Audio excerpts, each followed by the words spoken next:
Hey, good morning. Welcome to this week's episode of the CoreNet Café. I'm Erin Michael, the Vice President of the chapter, and I'm also with Capital One. We're delighted that everyone joined today. For those of you that have come to previous CoreNet Cafés, thank you for your continued participation. And for those of you that may be considering being a member and are joining to learn more about the chapter, please feel free after the CoreNet Cafés to reach out if you have any questions. We're excited for the opportunity for you to be a bigger part of our chapter, and hopefully you are loving the value that these CoreNet Cafés are bringing. I'm here today with Brian Cotter, who is the Senior Vice President of JBG Smith in the leasing group. His area of focus is the National Landing and Northern Virginia, overseeing over 8 million square feet of space. Brian also plays a leading role in creating and implementing the marketing and leasing efforts throughout the DC region. Welcome, Brian. Thanks, Erin. Happy to be here. We're really excited to have you here too. So tell us a little bit about yourself. What's going on with the Cotter family these days? The Cotter family is squarely in quarantine in Northern Virginia. I'm grossly outnumbered in my household with two little girls and my wife, Laura. Lashley's 6 and Libby is 2. And needless to say, we have been consuming a lot of Disney Plus. During the quarantine, I am a princess expert. But it's also been really nice to be home with young kids and spend more time with them than we typically get to. Yeah, it's definitely a change of pace. And I know many of us, even though we're a few months into being at home, still getting used to it and finding our groove in the mornings. And I'm with you on the Disney Plus. We've got that full stream ahead at our house too. Yeah. So tell me, what led you to JBG Smith, and talk a little bit about the career path that you took to get there. Yeah, I joined JBG Smith about 2.5 years ago. So post Vornado, JBG spin merge. So I was from neither legacy organization, but especially with the scale of everything going on in National Landing, just thought it was really an unbelievable opportunity to be a part of an owner and developer who own a whole neighborhood that close into our nation's capital, and a place that, candidly had room to be redeveloped. And so for about 11 years previous to that, I was with Tishman's Fire in the DC region as well. Another incredible organization, but as somebody put it when I was leaving, I had the opportunity to move from the Yankees to the Nats, and it was great to kind of play for the home team. I'm from the area, grew up in Western Loudoun County, and so have spent other than college my whole life here. Awesome. Yeah, I like that analogy too. There's been so much change at the National Landing over the last couple of years, and we're all watching the evolution of the neighborhood. Can you talk a little bit about where it was and where it's going? Yeah, happy to. Well, we think in the neighborhood in the coming, call it 5 to 10 years, you'll see $7 billion of new investment happen in the interconnected neighborhoods of Pentagon City, Crystal City, and Potomac Yard. A huge part of that is the Amazon campus, which they purchased the land from us and will own their headquarters, and that's in Pentagon City, as you'd think of it today. So several $1 billion of their own investment in the neighborhood will really change things. We own 6 million feet of operating office and several thousand apartment units down there, but also own a development pipeline that's just under 7 million square feet of additional space that we can build. And so that will be several $1 billion of additional investment that'll happen there over time. I think from a new development standpoint, what you'll first see, and what you see if you go drive down Crystal Drive today, is a lot of new retail placemaking, pulling energy out to the street, and creating kind of new dynamic 18-hour retail offerings. So we're under construction on 110,000 square feet of new street-facing retail right in the heart of Crystal City, anchored by Alamo Drafthouse and Cinema. And in the coming months, we'll be able to announce the other new retailers that will follow. behind them, including a new boutique organic grocer. So retail will be the first thing that we see, but over time, a lot of new multifamily too. With 25,000 plus Amazonians moving to the neighborhood, we think there'll be a lot of demand for new multifamily. And Crystal City is a place where I think 55,000 people go to work there on any given day, but less than 10,000 people sleep there in their apartments at night. And so evening out that balance, I think, will help convert the neighborhood from what is really a weekday kind of 7 to 7 type of neighborhood into a more 18-hour environment. And then the third piece, big investment that'll happen there is infrastructure. And so we were also just so thrilled that as a part of the Commonwealth and Arlington County and the city of Alexandria's pursuit of Amazon, so much of the incentives are going to be reinvested in the community via infrastructure. So almost $1 billion across, I think, just under 40 projects.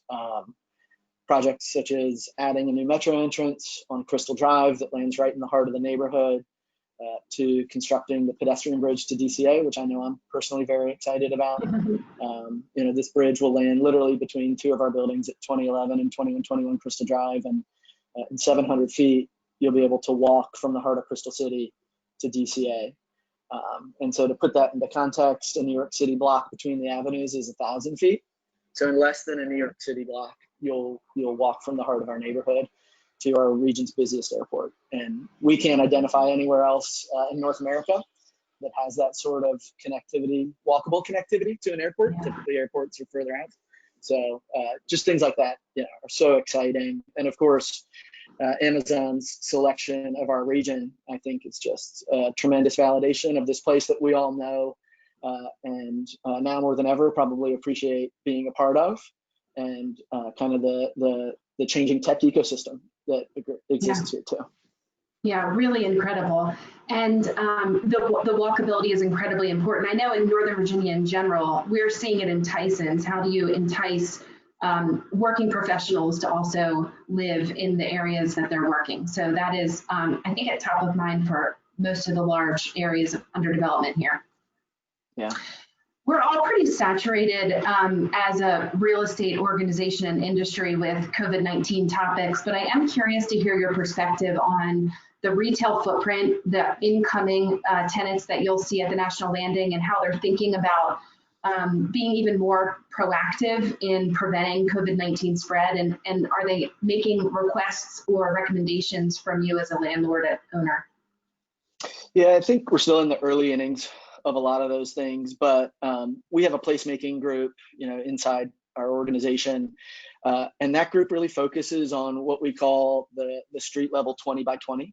So that's 20 feet out from the envelope of the retail space or building, and 20 feet up from the street to the building. And we're big believers in activating the street. And so I think in light of everything that's happening, all the outdoor programming that we had previously planned will be even more important in light of current events. Even just if you think about how phase one has reopened, and a lot of these restaurants can open with their outdoor seating today.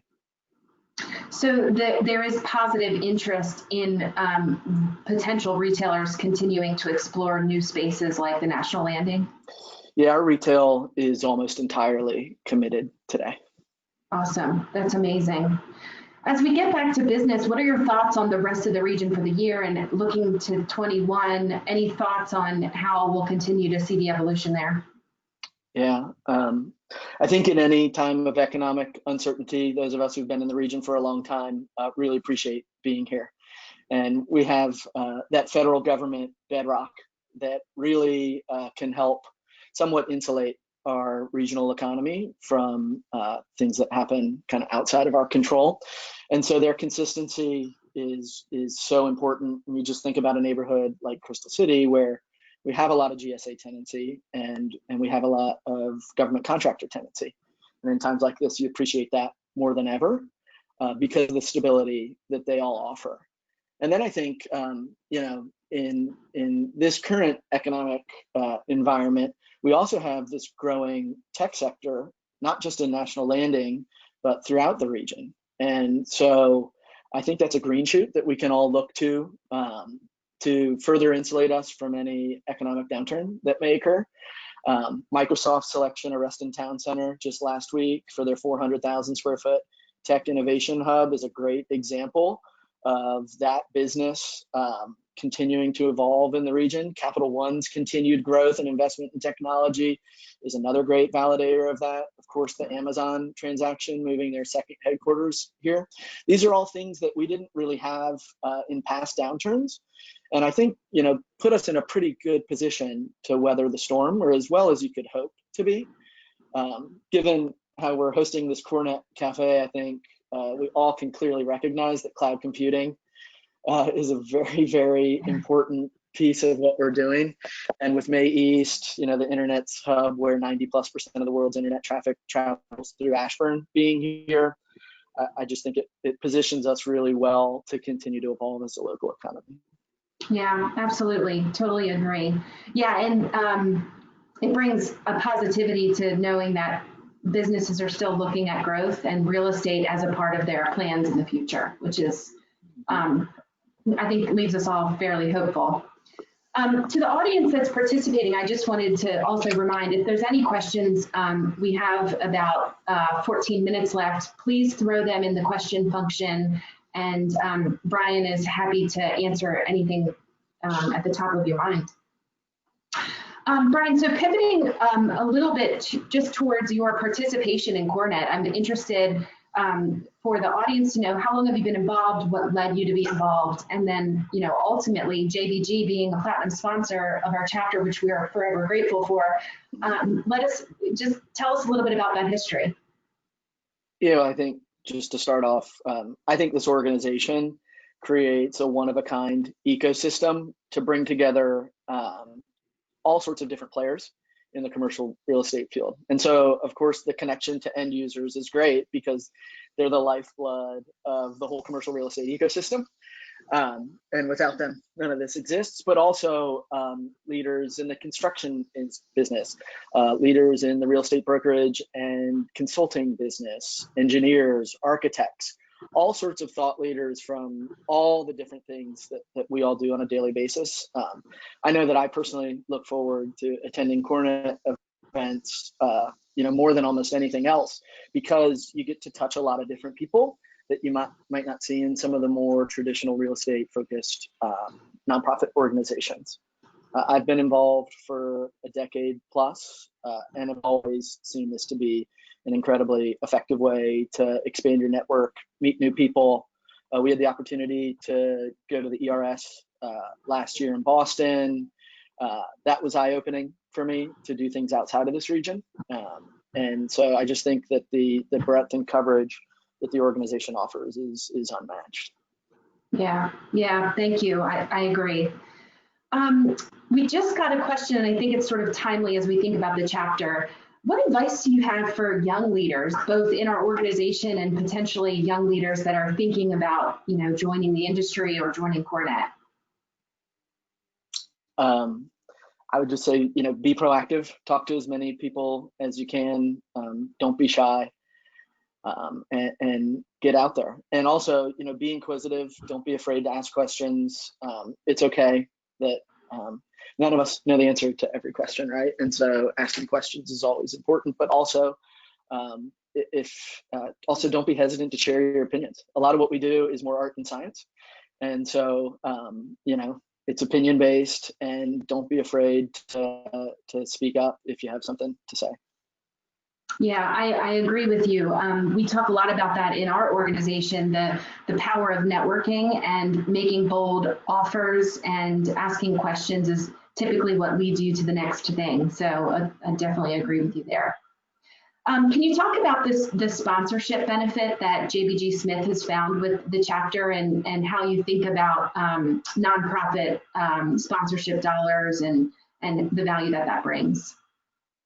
Yeah, we aren't selective about, there's only so much capital you can deploy to participate in organizations like this. But, CoreNet, as I mentioned before, is a no-brainer. I think the value for the platinum sponsorship is almost unmatched. The golf benefits, the dinner benefits, the exposure you get to all sorts of different players in the real estate world make that investment a no-brainer for us. Every year, I think we upped our sponsorship post-merger, and it was a very quick conversation when we looked at the package of benefits and realized exactly what you get for it. There's a really strong payoff. Yeah, yeah. I'm glad to hear that. And as we flipped our entire chapter to be virtual for the mostly of the remainder of 2020, what we found is that there's opportunity for us to connect members who maybe are more comfortable connecting via a laptop or a phone that might not necessarily attend events. So there's lots of wonderful potential with this virtual environment. And with any hope, we'll all be back to maybe a blend of both. That's a virtual connection, but also in-person connections. Let's hope so. I don't see any other questions. And maybe with one more COVID-19 question, and maybe just a fun thing there, and we'll see if anything else comes through. But we talked a lot about the placemaking being a big part of how you guys think about your footprint in the retail areas. Are there any other tenant space requirements that you're seeing come through as a result of COVID-19, especially for incumbents like Microsoft? Yeah, I think we're still in the way too early innings to really see a drastic, any sort of change in the way tenants are designing space. We did release last week, and it's available on our website, our Healthy Workplace Blueprint, which is our plan to implement safe reentry into the workplace. And so that is completely focused around the health and safety of our customers, our employees, and everybody who enters the building. But a lot of those changes are, not drastic like CapEx changes, but implementing two-way traffic in the lobbies, dedicated entrance doors, dedicated exit doors, increasing our cleaning in the common areas to make sure that high touch point areas are being sanitized in a very, very frequently manner. Better making our stairwells more accessible, our fire stairs, looking to see if we should add key card access into certain floors, because we know folks with limited elevator capacity will be more apt to use the stairs. And so I think those are the changes that we're seeing early on. Long term, I think time will tell. We have these two kind of counterbalancing items where social distancing is going to change the way that people re-enter their space, and of course we're all more apt to teleworking after the last few months, and so we'll see how that all kind of comes out in the months ahead. Yeah, definitely. There's a question from one of our participants around office space design, and as we think about how to make our buildings more technology friendly and smart, what is the coolest products that you've seen out there to support that in terms of smart building technology? Yeah. Well, Vornado had invested in a 24/7 tenant service center. So we have a 24/7 network operations center in the heart of Crystal City that is manned by our own employees 24/7, 365. And we have the ability to control the mechanical systems of our buildings remotely from almost anywhere. So if the unfortunate occurrence happens where a case of COVID happens in a building, we're able from one dedicated space to make sure that we're dumping all the air and providing all new fresh air. We're able to check and balance filter changes, all sorts of mechanical changes. And so that's one thing that maybe we had taken for granted before all of this, and we've seen just an unbelievable amount of value in this new environment. Yeah, I agree. Related to technology, we, Capital One, have been exploring a multitude of different options that would enable us to get a better head of potential pandemic impacts when we begin to repopulate the building. And I've seen a lot of technology around wearables that do contact tracing, et cetera. Have any of your tenants explored that, or has JBG looked into what that could be as a potential tenant benefit? It's not something that we've seen yet, but definitely an interesting thing for us to keep an eye on. I mean, we're trying to implement kind of contactless as much as we possibly can anywhere. So whether that's sensors, the sensor key fobs where we're not touching anything, not even necessarily have to use the fob, but maybe using your phone So trying to remove that kind of touch element wherever we can. Yeah, yeah, and I think that that's longer term, more sustainable as well, is just to make the building more preventative versus it be cumbersome for a tenant or working professional in the space. I agree with you there. Mm-hmm. All right, Brian. Well, I have one more kind of fun question to sort of end us here. I appreciate the time that you've taken for our members and potential new members of the chapter. So as you've been home with all the girls in your life, have you picked up any new hobbies being at home that you didn't necessarily have when you started the pandemic quarantine? Well, I've re-picked up an old hobby. My 6-year-old learned to ride a two-wheeler, and so I've pulled my skateboard out of the garage, and so we take bike and skateboard rides together. So that's been fun, and I have honed my outdoor cooking and smoking skills. We're trying to spend as much time outside as we can, and so have really been working on my smoking skills, which I didn't really have. We have a green egg smoker, and so using that several days a week too. I was just going to say, a lot of people have done a lot of comparisons on different smokers, and I was going to ask if you had a green egg or if you went in a different direction. Yeah, we love it. It's awesome. Yeah, that's great. That's great. Well, thank you so much for taking the time today. We've just got maybe 2 more minutes, but I'm sure the audience would be happy to take back a couple of minutes. Again, thank you for being a sponsor of our chapter and an active participant as a member. We value you and JBG Smith and look forward to the future, and hopefully we'll be able to share a drink together in person eventually. Completely agree. Well, thank you, Aaron. Thanks, CoreNet. Really appreciate the outside the box thinking and kind of, nimble reaction to everything that's going on, and doing great things like these CoreNet cafes where we can learn from each other, because I think it's so important in an environment where none of us have experienced anything like this before. And so the ability to connect, even if virtually. Yeah, I agree. Thank you. Thank you for that. Have a great weekend, everyone, and we'll talk to you next week. Bye-bye.